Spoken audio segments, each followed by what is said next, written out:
Hi friends, welcome to my channel speed Tollywood. అందరికంటే వేగంగా మీ ముందుకు హత్తిరిపోయి న్యూస్తో మీ ముందుకు వచ్చేస్తాను. మన తెలుగు రాష్ట్రాల్లో 2 రాష్ట్రాల్లో ప్రీ రిలీజ్ ఈవెంట్లు ఎంత గ్రాండ్గా చేస్తారో మనకు తెలిసిందే. అలాంటి ప్రీ రిలీజ్ ఈవెంట్ల ఫంక్షన్లు ఎక్కడెక్కడ జరుగుతున్నాయి, ఎక్కడ జరుగుతున్నాయని నేను మీకు చెప్పబోతున్నా. మన హ్యాండ్సమ్ హీరో మహేష్ బాబు గారు గుంటూరు కరం నుంచి ఒక కొత్త అప్డేట్ అయితే వచ్చేసింది. హైదరాబాద్లో అత్యంత అంగరంగ వైభవంగా చేయబోతున్నారు ప్రీ రిలీజ్ ఈవెంట్ ని. దానికి చీఫ్ గెస్ట్ ఇంతవరకు ఎవరు చెప్పలేదు. ఇంకా ఒక పాట ఉంది. ఆ పాటలో విశాల్ మిశ్రా గారు తన గానగాత్రం చేస్తున్నారు. ఆ పాట ఎలా ఉండబోతుందో ఆ రోజు వరకు మనం వెయిట్ చేసిందే బాస్. మన హ్యాండ్సమ్ హీరో మహేష్ బాబు గారి ప్రీ రిలీజ్ ఈవెంట్ కి దద్దరిల్లిపోయి హైదరాబాద్ లో ఎలా చేస్తారో చూద్దాం.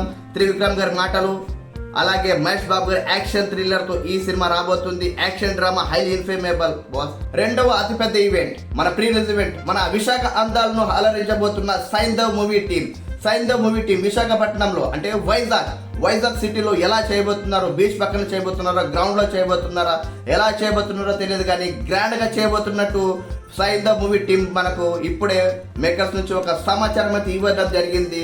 ఆ రోజు చీఫ్ గెస్ట్ ఎవరనేది కూడా తెలియదు.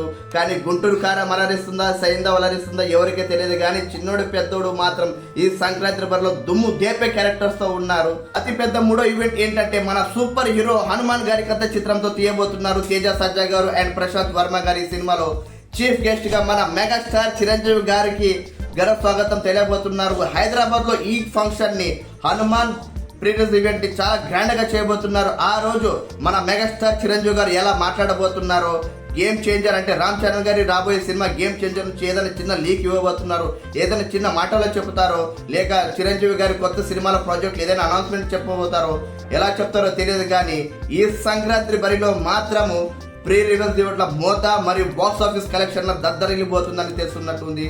Thank you.